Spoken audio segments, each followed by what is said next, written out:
Da. Suntem în telecabina, zburăm către Cota 2000.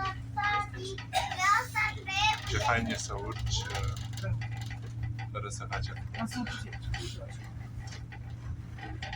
Da.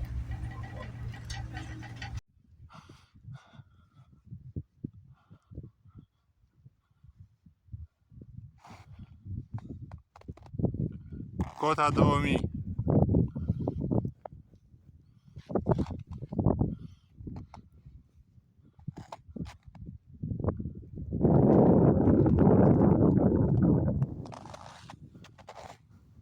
Mihaela a luat-o înainte.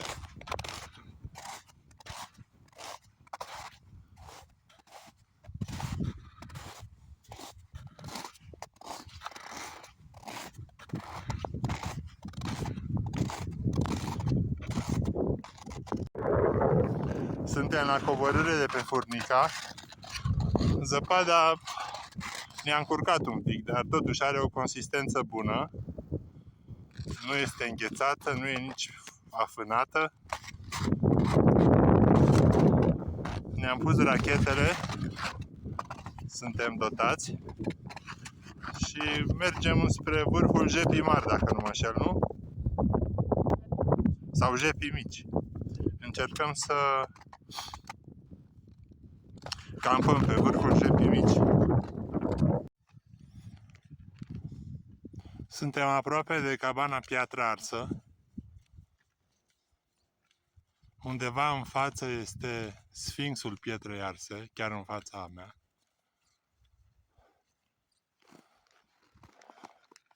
Afară a început să ningă binișor. Partea bună este că nu e frig. Acesta este vârful Jepii Mari, care anul trecut, în aprilie, era acoperit bine de zăpadă. Aici am campat anul trecut, în aprilie. Iar mai departe este vârful Ciocârlia, dacă am reținut bine, și Jepii Mici, unde vrem să ne oprim. Iar în fața mea vedeți o gazelă de zăpadă, foarte vioaie, iubitoare de natură și cu rachete. Pe numele ei Mihaela Alina.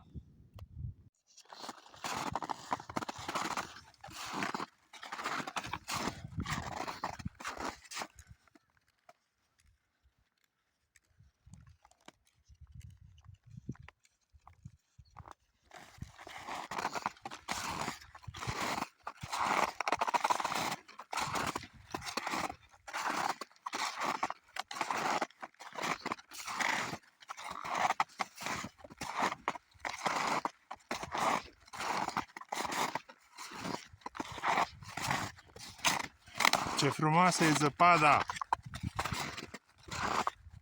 Și că ninge ca în povești.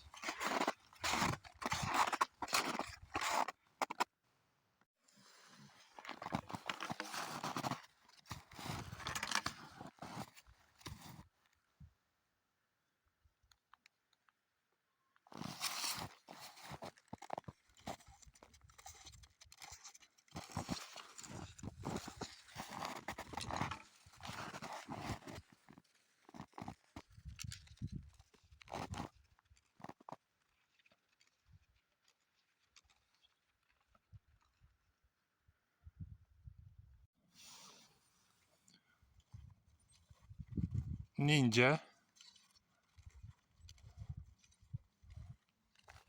Iar noi am înaintat prin păduricea de Jnepeni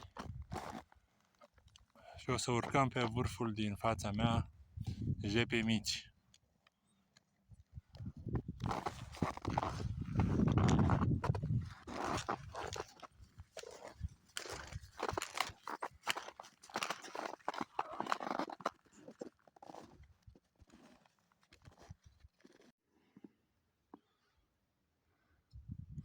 Locul e fermecător de sălbatic.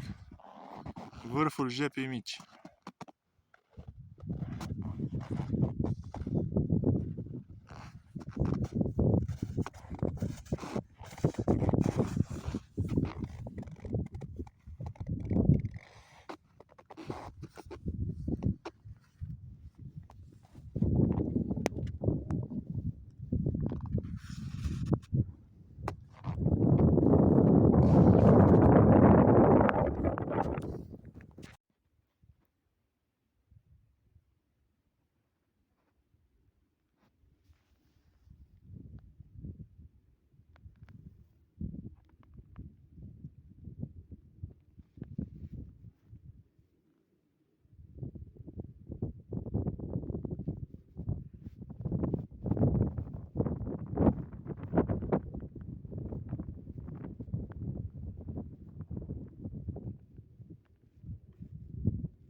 Este seară și este frig. Suntem pe vârful Jepii Mici și se văd luminile orizontului.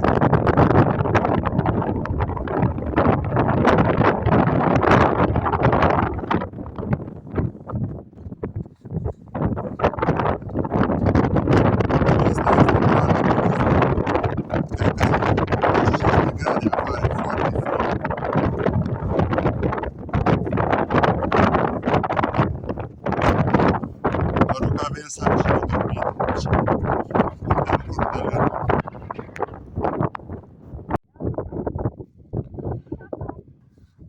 sub noi este orașul Bușteni.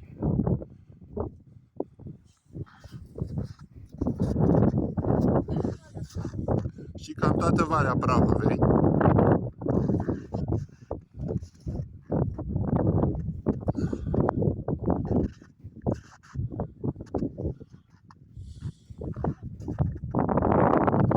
Vedem și crucea, o vedem din lateral, nu este atât de vizibilă.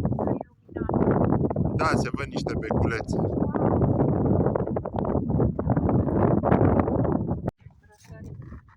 Bună dimineața! Suntem în 14 ianuarie 2024, este prima zi a anului nou pe calendarul vechi. A trebuit să plecăm de pe vârful Jepii Mici din cauza vântului. A fost un vânt violent. Acum am trecut de Piatra Arsă. Mergem spre Cabana di Chiu.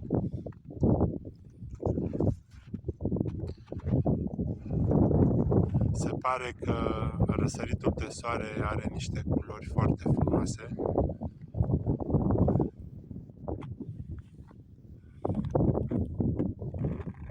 A fost un vânt foarte puternic azi noapte pe vârf.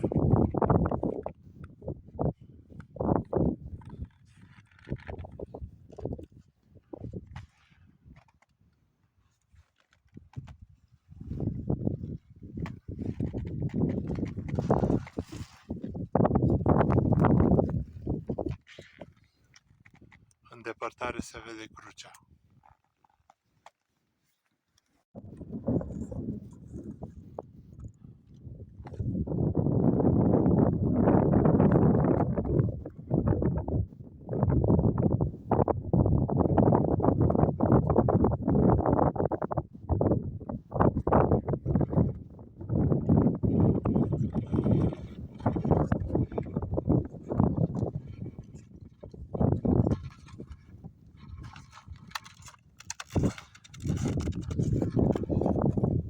În depărtare se văd colții Obârșii și Obârșii și Doamne.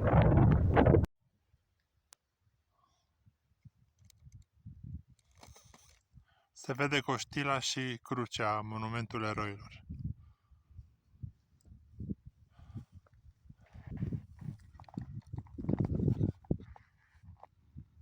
Soarele a răsărit. Iar noi mergem spre Dichiu, iar apoi Sinaia. Am ajuns la Stâna Blana și am profitat un pic de adăpost. Ne-am revenit un pic, ne-am refăcut forțele. În fața mea este Leauta, masivul Leauta, munții Leauta.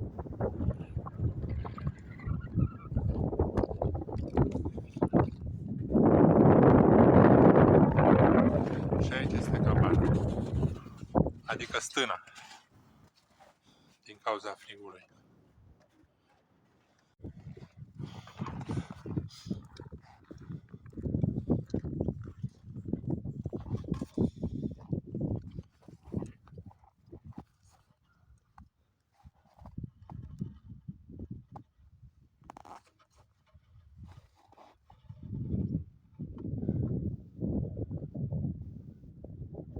Mai avem cam o oră jumate până la Dichiu.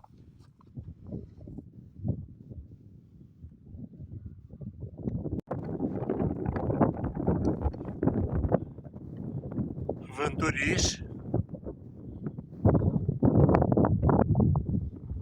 vârful cu dor.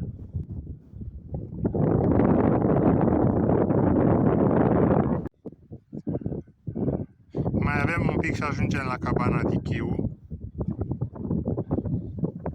de unde o să fim luați de o mașină și vom merge la Sina și de acolo acasă la București.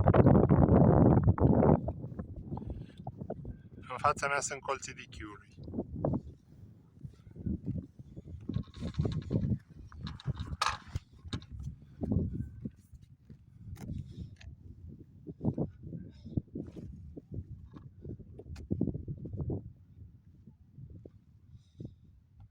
Și munții Leauta.